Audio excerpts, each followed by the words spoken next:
In the world of rock music, certain images become etched into the tapestry of pop culture. For Gene Simmons, the co-founder and bassist of the legendary band Kiss, that image is unmistakable. Towering platform boots, the iconic black and white makeup, and a tongue that became as famous as his music. But what lies beneath this carefully constructed exterior? Today we'll explore the intricacies of Gene Simmons's public persona through the lens of the Enneagram, examining what drives the man behind the mask. For Simmons, the Enneagram type that likely resonates is Type 3, the achiever. Known for their charisma and ambitious drive, achievers are often motivated by a deep desire to succeed and be admired. They chase validation through accomplishments and are acutely aware of how they are perceived. In Gene's case, the larger-than-life persona of the demon was not just a stage act, it was a manifestation of this core motivation, a way to constantly prove his worthiness to himself and to an audience that demanded spectacle. Growing up as crime wits in Israel before moving to New York, Simmons faced the formative pressures of being an immigrant in America. This background played a crucial role in shaping his drive. The family ecosystem, defined by a single mother working tirelessly to provide, impressed upon him the need for hard work and success. He internalized these values, setting the stage for the relentless pursuit of fame and financial stability that would later define his career. In the industry ecosystem, Gene's persona was both a product and a necessity. The music scene of the 1970s and 80s was a fierce competition for attention, and Kiss thrived on shock value and theatricality. The fame machine rewarded extravagance and punished mediocrity. Gene's role demanded he embody the audaciousness of a rock god, a role that was simultaneously liberating and confining. While the public saw the brash and seemingly unbreakable persona, the private reality was a constant navigation of pressures to maintain that image. Relationships within the band also played a crucial role. The dynamic between band members was not unlike a family system, with Gene often taking on the role of the business-minded strategist. This role was both an asset and a burden, fostering alliances and rivalries within the group. His romantic image, often portrayed as the quintessential rock star lifestyle, was another facet of the persona, built to maintain the allure associated with rock legends. Yet behind the bravado, there was an ongoing negotiation with identity and intimacy that was less visible to the public eye. The mask Gene wore in public was one of confidence and control, yet the private pressures were manifold. The role of the demon required not just performance, but a continual redefining of what it meant to be Gene Simmons. As with many achievers, the line between the mask and the true self became blurred. The very gifts that propelled him to fame, charisma, ambition, and showmanship also became potential traps. The need to constantly innovate and impress could easily spiral into burnout and identity crisis. Shadow integration for Simmons involves recognizing the parts of himself that the persona could overshadow. The challenge lies in embracing vulnerability, a quality not typically associated with his public image, but essential for authentic connections and self-acceptance. It's the path from the achiever's external validation to internal fulfillment, an evolution that many struggle with, especially in the public eye.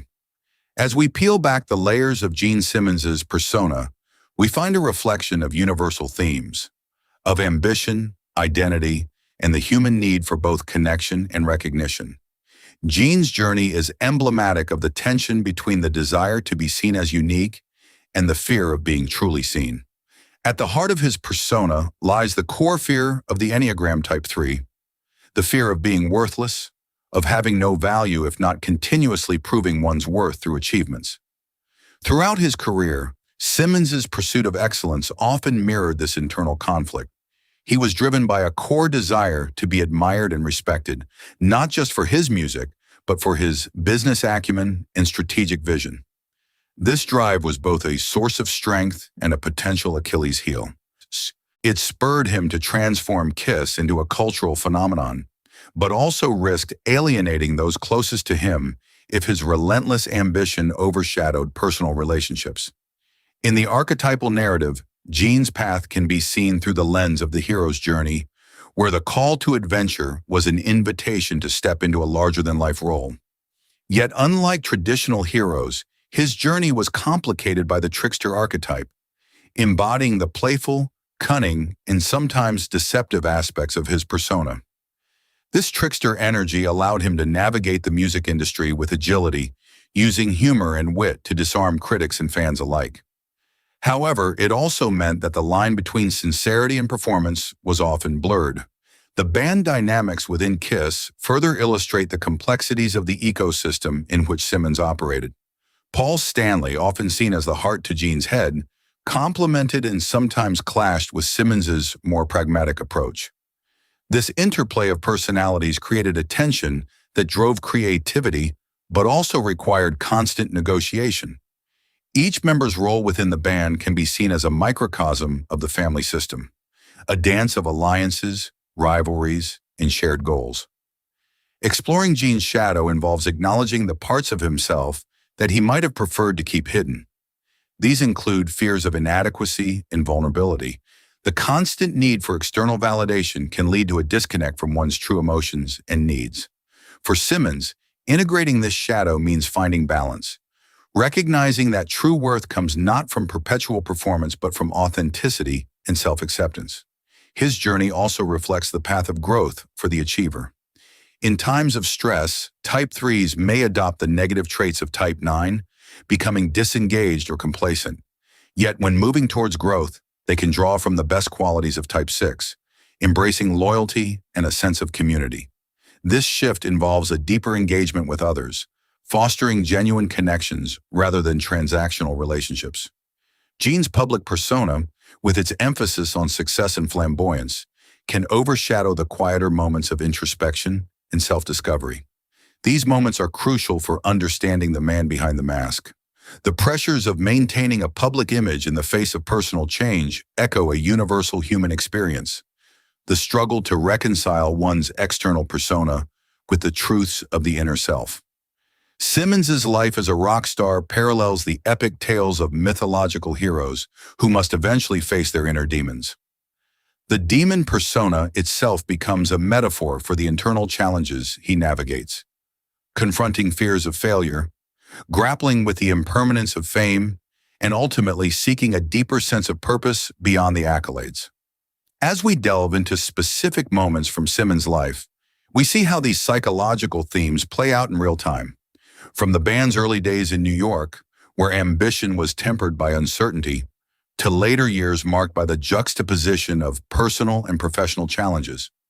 Each phase of his life offers insights into the complexities of fame, the duality of adoration and scrutiny, and the relentless pursuit of reinvention. In essence, Gene Simmons' story is not just about music or fame. It's a narrative of human development, exploring how the pressures of public life intersect with personal growth. His journey speaks to the universal quest for identity and meaning, reminding us that beneath the facade of the rock god lies a man navigating the complexities of his own humanity.